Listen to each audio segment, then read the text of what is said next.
gente. Professor Marcos Dominici, professor de arte, aqui com vocês. E hoje a gente vai falar sobre missão artística francesa. Antes de eu começar a falar sobre missão artística francesa, é bom a gente salientar que esse assunto ele é base para você entender muita coisa da história do Brasil, ou seja, contextualizem, façam um link com a história brasileira, literatura brasileira, entre outros aspectos, porque a gente começa a organizar como a arte realmente começa a ganhar forma e chega no país. Primeira coisa que você tem que ter em mente, né? Vamos entender o contexto histórico e social, certo? Em 1808, Dom João VI meio que foi encurralado naquela confusão entre a Inglaterra e a França, e aí ele tomou a fantástica decisão de descer para não desagradar nem ingleses nem franceses. Para quem não lembra, eu vou entrar no assunto dos professores de história, mas é necessário que a gente faça esse parênteses para entender o que aconteceu aqui no país. Então, Dom João era partidário dos ingleses. A França, de Napoleão Bonaparte, tinha uma estrutura que já não se dava bem com a Inglaterra, né? E os franceses estavam mais perto dos portugueses, e para evitar que Portugal fosse invadido, o que Dom João faz? Ele sai literalmente fugido de Portugal. Me perdoe quem é português, mas a verdade foi essa. E com medo de ser preso, fugiu com a família real para o Brasil, né? Tanto é que na época ele transfere o governo todo do Império para cá. Só que ele não veio somente ele e a família real. Ele veio a família real, mais uma quantidade absurda de nobres, mais ou menos pela quantidade de 5.000 pessoas que desceram da Europa para cá. Agora imagina, eu tenho 5.000 pessoas que vão descer de um país e chegar num outro país que não tinha estrutura nenhuma, que não tinha palácio, que não tinha casa, que não tinha condições, e aí eu vou organizar essa situação toda. Pronto. Mas, professor, o que a arte tem a ver com isso tudo? Bom, vamos entender que quando vocês estudam história, quando vocês estudam literatura, né, principalmente desse período do Brasil no século XIX, você vai perceber que as mudanças são muito grandes, né? E essas mudanças não são só físicas, são artísticas, sociais, filosóficas, religiosas e principalmente políticas. A gente está atrelado a isso, não tem para onde correr. Dessa forma, o país passou a receber uma forte influência cultural europeia. Bom, aí é que entra a nossa parte. Mesmo que algum de vocês não saiba, eu vou dar um exemplo prático hoje. Nós estamos gravando esse vídeo em junho de 2021. Nesse período aqui em São Luís, nós temos as festas juninas. No São João, a coisa mais expressiva, a estrutura cultural mais expressiva que nós temos aqui em São Luís chama-se Bumba Meu Boi. Onde eu quero chegar? O Bumba Meu Boi não é original nosso. Como assim, gente? Eu não sabia disso. Pois é. O Bumba Meu Boi veio da Europa, junto com essa influência cultural europeia, e ele vai ganhando novos formatos com influência indígena, influência negra africana, e vira o que a gente conhece como Bumba Meu Boi hoje. Eu estou colocando um exemplo só de como isto aqui, dessa vinda da corte portuguesa, corte, muita gente. Peraí, deixa eu ver se eu entendi. Veio muita gente para o Brasil e essa muita gente precisava de organizar, mas precisava de uma cena cultural no século XIX que não existia nem em Salvador, que era uma cidade grande, nem no Rio de Janeiro, que era uma cidade que não tinha praticamente nada, nem em São Luís, que começava a ter uma estrutura mais elegante, porque São Luís cresceu de uma maneira diferente, nem em outras cidades, não tinha teatro, não tinha shopping, que eu sei que vocês gostam, não tinha lugar, não tinha praça, não tinha nem rua direito, imagina. Peraí, professor, mas como é que o pessoal vivia? Da maneira mais simplória, porque o Brasil era uma colônia. Quem mandava no Brasil era a igreja, os jesuítas, então tudo era muito simplório. Imagina um país gigantesco, com cidades bem pequenininhas, aí chega numa cidade pequena, né, 5.000 pessoas. Ó, gente, a gente veio morar aqui, oi, sai da casa de vocês, eu estou fazendo maldade aqui. Sai da casa de vocês que a gente vai ficar porque a gente tem onde morar. Vocês estão entendendo o que eu estou falando? O que é que eu vou fazer com tanta gente rica, tanta gente sofisticada? Isso, quase acertei. Sofisticada. Estou tentando acertar, mas é mais ou menos isso, a minha intérprete, olha aí. Que trouxe esse processo cultural da Europa para cá? Pois é. O objetivo dessa missão artística francesa foi, em 1816, 8 anos depois da chegada da família real ao Brasil, da corte portuguesa ao Brasil, chega sob encomenda um grupo de artistas que veio dar conforto, qualidade, sofisticação a esses nobres e aos brasileiros também que estavam aqui, mas principalmente para agradar os nobres portugueses. Então, essa vinda desses artistas franceses, eles vieram antes da independência do Brasil, no século XIX. E essa vinda muda gigantescamente a situação. O objetivo: iniciar uma formação acadêmica, uma faculdade de belas artes. Tanto é, em 1816, desembarcaram no Rio de Janeiro um grupo de artistas franceses, chefiados por Joaquim Le Breton, esse que está no retrato aqui primeiro. Atenção a esse nome, Le Breton e Debré. Esse aqui era pintor, mas ele trabalhou bem pouco aqui no Brasil. A gente vai falar sobre ele, né? Ele foi justamente o gancho, a ligação entre o governo português, que estava mandando aqui no Brasil na época, e os artistas franceses que vieram para cá para trabalhar, muito bem pagos, numa situação cômoda, e depois entraram literalmente numa decadência, porque política, inveja, aconteceu muita coisa. Vamos lá. Para que esses artistas viessem, tem gente que garante que foram duas versões. A primeira versão é que, por sugestão do Conde da Barca, Dom João VI, pai de Dom Pedro I, né, falou ao Marquês de Marialva, que era representante de Portugal aqui e lá na Europa, que contratasse um grupo de artistas para uma criação de uma escola de artes visuais, a Escola de Belas Artes, que ainda existe até os dias de hoje, que é a Faculdade Federal do Rio de Janeiro, né, a UFRJ, foi anexada à Faculdade Federal do Rio de Janeiro, e foi aconselhado pelo naturalista, né, a contratar esse artista que tinha todos os contatos. Essa foi a primeira coisa. Vou fazer uma escola de belas artes. Traz gente da Europa para trabalhar aqui, porque eu preciso dos melhores artistas. Calma, chegamos nisso. A outra versão, que talvez seja mais provável também, é que os integrantes da missão artística francesa vêm por iniciativa própria porque eles não tinham mais emprego na Europa. Eles eram partidários de Napoleão, Napoleão tinha perdido, Napoleão tinha caído, e eles viraram os desafetos. E agora, como é que eu vou sobreviver se eu não tenho mais como trabalhar porque ninguém quer me dar serviço? Vamos atrás de emprego. Vamos para o Brasil porque lá estão precisando de pintor, de desenhista, de escultor, né? E eles, como eram partidários de Napoleão, eles se sentiram perseguidos. Então vem um, vem outro, fofocas. Tem muita gente que defende tanto a primeira quanto a segunda, a fome com a vontade de comer. E aí, além de Debré, aquele que eu mostrei para vocês, a gente tem duas figuras que têm destaque, além dos outros, muito grandes nesse período. Um cara chamado Nicolas Tonai e um outro chamado Grandjean de Montigny. Tonai, pintor, escultor, principalmente pintor, e o outro arquiteto. Cada um deles tem uma história bem interessante, além do Debré. Esses três nomes são muito importantes para a gente na história do Brasil, na representação pictórica do Brasil, na contação de como o Brasil era naquele período. Nós temos retratistas, e eu já ouvi falar sobre isso, professor. Meu avô dizia: menino, bate o retrato aí. Por quê? Porque eles foram os primeiros retratistas do Brasil. A chegada da família real ao Rio de Janeiro, ele trouxe uma quantidade de transformação muito grande. Essa transformação foi física. Eu preciso de um local onde eu tenho uma casa para morar. Eu preciso de um arquiteto para construir, porque eu sou rei. Eu não vou construir uma casinha, eu vou construir um palácio. Eu preciso de alguém que pinte as paredes do meu palácio. Eu preciso de alguém que coloque quadros no meu palácio, porque eu preciso das ruas asfaltadas. Eu preciso de um teatro decente nesta cidade, porque não dá para ficar sem teatro. Por causa disso que o nosso Teatro Arthur Azevedo foi construído nesse período por decreto de Dom João VI para construir não só no Rio de Janeiro, né, mas também em outros lugares do Brasil, teatros decentes que pudessem comportar esses nobres, elegantes, né, e fedorentos. Deixar claro, piada. No grupo, Debré, Tonai, Grandjean de Montigny e mais 40 artistas. Alguns deles não quiseram ficar, outros ficaram pouco tempo, teve gente que passou mais tempo, os salários eram bons, teve gente que passou mal na viagem, o que não faltou foi história.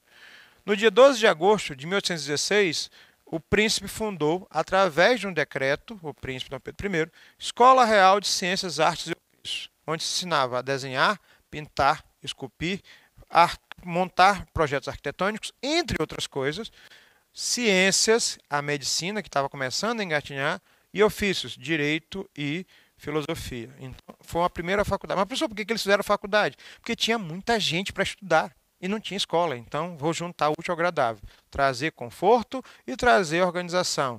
colocar uma qualidade de vida não só para as pessoas que estão aqui, porque eu sou bonzinho com vocês, eu sou imperador, mas também dar conforto a todo mundo que veio da Europa. Vocês estão entendendo as comparações? Então a gente cresceu, a gente desenvolveu não só porque o Brasil precisava, mas porque tinha um grupo de portugueses muito grande que precisava de conforto aqui no país, né?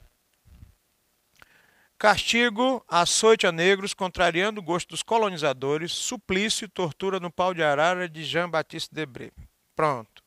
Artista, gente, muitas vezes toma uma postura política. O Debré, esse francês, que trouxe ao Brasil, junto com outros artistas, um estilo na bagagem chamado de neoclássico ou neoclassicismo.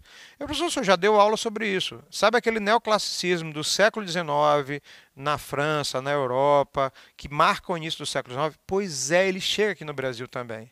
Só que na hora que ele vai ser ensinado numa academia, numa faculdade de belas artes, ele sai do nome de neoclassicismo e passa a ser chamado, perdão, de academicismo. Ou seja, o neoclassicismo brasileiro é chamado de academicismo, certo? Então, Debré, ele começa a representar o que ele vê no Brasil. O que a gente sabe de imagens em aquarelas que o Debré fazia, né, sobre que tipo de castigos eram adotados, é porque ele pintava. Lógico que isso não agradava a todo mundo, porque algumas dessas obras chegaram na Europa na época e chamaram o Brasil das coisas mais absurdas do mundo, que não estavam errados, né? Problema, a escola não funcionou devido a fatores políticos e inveja de muita gente. Problema, a escola, para poder a coisa funcionar, saiu de Real Academia de Desenho e Pintura para a Academia Escola Real de Belas Artes. Aí você tem a seguinte situação. Política, um puxa daqui, um puxa dali, por que trouxeram franceses, por que não utilizaram portugueses, confusão, né? Um político é contra, um político é a favor, parece que a gente está vendo alguma coisa parecida hoje, é o meu ego contra o seu, todo mundo sai perdendo. Resultado, a escola ficou fechada por mais ou menos 6 a 8 anos. Só depois disso que a escola foi aberta. E esses artistas que recebiam salários altíssimos deixaram de ser pagos na hora que o protetor deles faleceu. Danou-se. Aí eles tiveram que se virar, literalmente nos 30, para sobreviver. Por isso que alguns deles foram embora do Brasil. Ficou uma gama menor. Dos que ficaram, vamos falar dos nossos tops de linha, que fizeram uma diferença muito grande. O arquiteto Grandjean de Montigny. O estilo que ele trabalhava nas obras, neoclássico. Professor, ele realmente conseguiu tirar os projetos do papel? Alguns. Por quê? Para fazer um negócio desse funcionar, tem que ter dinheiro. E as pessoas que tinham dinheiro, umas gostavam dele, outras não gostavam, outras nem sabiam falar francês, então até a comunicação simplória era mais difícil, né? Ele foi arquiteto, mas ele mudou a cara do Rio de Janeiro com vários projetos, né? Alguns dos prédios deles mais conhecidos são o prédio da Rodovidor, que foi demolido e hoje é Museu de Belas Artes no Rio de Janeiro, a Casa da Moeda, o Palácio Imperial e a Academia de Artes Brasileiras, de Belas Artes Brasileiras, né? O interessante é que a obra dele tem essa pegada neoclássica. E, professor, eu moro em São Luís e tem um prédio parecido com esse que eu já vi em São Luís. Pois é, o que é o neoclassicismo? Colunas, frontão, entradas, muito elemento na fachada. É a obra dele, né? O Rio de Janeiro daquela época mudou em função dele e de outros arquitetos que foram ensinados por ele a fazer projetos nessa situação. Esse aqui, por exemplo, nunca saiu do Brasil. Aqui é a casa onde ele viveu, né? Uma casa pessoal, bem simples, mas muito sofisticada para a época. Para a gente hoje é simples. Eu não vejo nada simples, isso aqui é muito lindo, né? Nosso próximo artista, top de linha, da missão artística francesa, Nicolas Tonai, pintor, aquarelista, sofreu perseguição política, muita, representou o país, principalmente em paisagens, cenas históricas, retratos mitológicos. Na prática, o Rio de Janeiro, visto do Morro de Santo Antônio. Então, ele praticamente retrata, fotografa o Rio de Janeiro naquela época. Próximo, Debré. Debré, vou repetir essa palavra e esse nome várias vezes, porque ele é talvez a figura mais importante, né? A alma da missão artística francesa, porque ele foi desenhista, aquarelista, pintor, e muito mais coisa. E tudo que ele faz representa o Brasil daquela época. Como assim, professor? Gente, o homem só foi o ilustrador da primeira enciclopédia do Brasil. Todos os desenhos de aquarela dele foram divididos em 3 volumes. Um que fala sobre índios, um que fala sobre negros e um que fala sobre os portugueses e os brasileiros. É lógico que ele foi mostrando aquilo que ele via. E o terceiro livro, que fala sobre os brasileiros e os portugueses, não agradou. Nem o que fala sobre negros. Mas quando a gente olha as obras de Debré, você tem uma série de situações como denúncia de humilhação, penúria e agressão, escravização, cenas do cotidiano brasileiro, e algumas dessas cenas não eram agradáveis aos nobres, aos ricaços portugueses da época, né? Desenhar índios, por quê? Eu coloquei essa aqui propositalmente porque me incomoda em nível pessoal. As crianças pretas eram alimentadas como se fossem animais domésticos, né? Jogava comida no chão e deixava a criança. Bom, eu quero que vocês pensem, porque ele vai e representa isso, né? Ah, uma senhora rica, a filha estudando, né? Um escravo doméstico trazendo água, as mulheres pretas costurando junto com ela e as crianças brincando como se fossem bichinhos no meio da sala. Eu estou deixando bem claro para você fazer a interpretação disso aqui e entender por que Debré causou tanto mal-estar na época. Barbeiro de rua, entre outras situações. O Auguste Marie Tonai foi irmão do Nicolai. Ele faleceu pouco tempo depois, numa viagem que ele fez aqui no Brasil, mas ele deixou uma contribuição bem grande em escultura. E aí você tem outros artistas que não chegaram diretamente com essa missão artística francesa, mas retrataram o Brasil naquele período. Eu coloquei os três, mas tem algumas figuras que são extremamente importantes para que a gente entenda esse pacote antes, durante e depois da missão artística francesa, que eles englobam a história do Brasil desse período. Thomas Ender, ele veio junto com a princesa Leopoldina, a esposa de Dom Pedro I, né? Ele era austríaco e ele vai fazendo aquarelas e vai contando o Brasil naquele período. Exemplo, ele vai fotografando, retratando o país que vai sendo modificado naquele período. Essa igreja não existe, a igreja da Lapa. Ela hoje tem uma estrutura diferente, mas ele pinta a igreja naquele período. Moritz, ou Rugendas, que veio junto com o outro, e ele começa, o pintor alemão, perdão, veio um período antes, depois da missão artística francesa, e ele começa a representar a América Latina toda, né? Principalmente nesses conceitos da relação escravidão e castigos. E algumas obras dele são um tanto impactadoras, né? Eu, por exemplo, me incomoda muito essas punições públicas. E você tem noção disso, como as pessoas aplaudiam quando um preto escravo fugia, um preto escravizado, na verdade seria termo. E aí ele vai com uma visão europeia, como ele diz também, não é uma visão abolicionista, mas uma visão contestadora, né? E ele vai representando isso. Albert Ecaute, ele veio antes da missão artística francesa, foi o primeiro artista a residir no Brasil, e ele vem junto com o outro, o Franz Post, e eles dividiam. O que um fazia, o outro fazia o inverso. Eles vão representando frutas, flores, animais. Ele trabalha com essa coisa do exótico e o outro trabalha com a representação física do espaço. Ou seja, muita coisa que se sabe se deve a esses artistas da missão artística francesa que fizeram um trabalho de etnografia, antropologia, entre outras variações de estudos, sem talvez se dar conta do nível de importância disso para a nossa história nacional hoje. Na prática, gente, frutas que foram consideradas tropicais, a questão do comércio com o Oriente, aves exóticas para aquele período, entre outras coisas, né? Tem até jaca, eu amo jaca.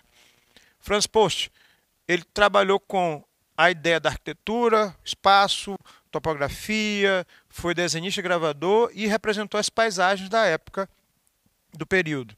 E, para a gente poder finalizar, eu vou deixar vocês com esse conceito de fotografia e retrato. Por quê? Porque a fotografia surge no final do século XIX, mas ela demora a chegar aqui no Brasil como um fator. Enquanto isso, o retrato, que é o conceito, né? Aqui a Dona Maria I, a mãe de Dom Pedro I, Dom João VI, o retrato dele, a pintura, e Dom Pedro I, que foram retratados naquele período. E todas as imagens que a gente tem são, essa história visual, são resultado do processo desses artistas que são extremamente importantes, franceses, austríacos e alemães, que contaram a história do Brasil nesse período. A gente vai avançar um pouco mais nisso na próxima aula. Um abraço, professor Marcos Dominici. Fui!